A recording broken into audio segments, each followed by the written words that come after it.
नमस्कार, जय महाराष्ट्र मित्रांनो। आताच्या घडीची सर्वात मोठी अपडेट धनुष्यबाण ठाकरेंनाच काय आहे, सविस्तर अपडेट मित्रांनो जाणून घेऊया। अखेर राज्याच्या राजकारणातून एक महत्त्वाची बातमी आली आहे। ठाकरे गट ज्या निर्णयाची गेल्या 3 वर्षापासून वाट बघत आहे, तो शिवसैनिकांचा जल्लोष करण्यासारखा हा निर्णय अंतिम टप्प्यात आला असून एकनाथ शिंदे यांना सर्वात मोठा धक्का, राज्याच्या राजकारणातून सर्वात मोठा धक्का बसणार आहे आणि त्यांच्याकडून धनुष्यबाण चिन्ह हे पुन्हा एकदा उद्धव ठाकरेंना मिळणार आहे।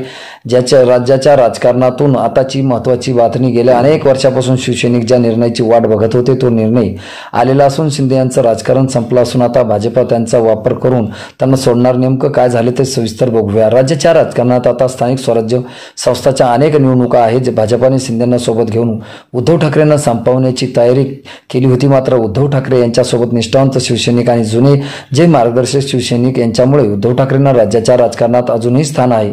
सोबतच दुरावलेली काही वर्षापूर्वीची राज ठाकरे हे सुद्धा सोबत येण्यास जवळजवळ तयार झाल्याचं चित्र निर्माण झालेलं असताना आता मुंबई महापालिकेसह नाशिक, उल्हासनगर, ठाणे, पुणे तसेच छत्रपती संभाजीनगर जिल्हा व इतर स्थानिक स्वराज्य संस्थेच्या सर्वच निवडणुकांमध्ये ठाकरेंचा पुन्हा जुना जलवा बघायला मिळेल असं दिसतं आणि दोन्ही ठाकरे बंधू एकत्र येणार। परंतु शिंदे आता एकीकडे पडले असून भाजपसोबत ज्यांनी जाऊन ठाकरेंना सोडलं आधी स्वतःचाच अडकलेलं असे दिसत आहे। त्यामुळे त्यांना येणाऱ्या निवडणुकांमध्ये पराभवाचा सामना तर करावाच लागणार, परंतु ज्या चिन्हावर लढणार ते चिन्ह नवीन असू शकतं। कारण सध्याचे सुप्रीम कोर्टाचे न्यायमूर्ती भूषण गवई यांचा जो संविधानाप्रती असलेला आदर आणि संविधानाप्रमाणे न्याय प्रक्रिया करण्याची जी प्रक्रिया आहे, त्यामुळे येणाऱ्या काळात जी सुनवाई भूषण गवई यांच्यासोबत येणार त्यामध्ये उद्धव ठाकरे यांच्या बाजूने निकाल लागण्याची शक्यता वर्तवण्यात येत आहे।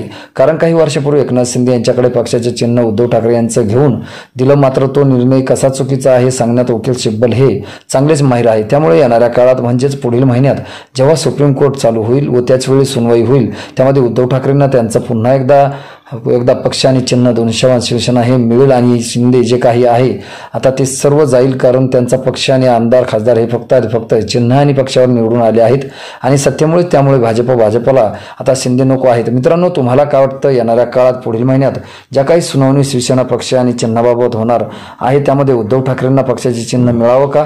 तुमचं मत, तुमची कमेंट आम्हाला नक्की कळवा। भेटूया पुढच्या व्हिडिओमध्ये। तुर्तास धन्यवाद।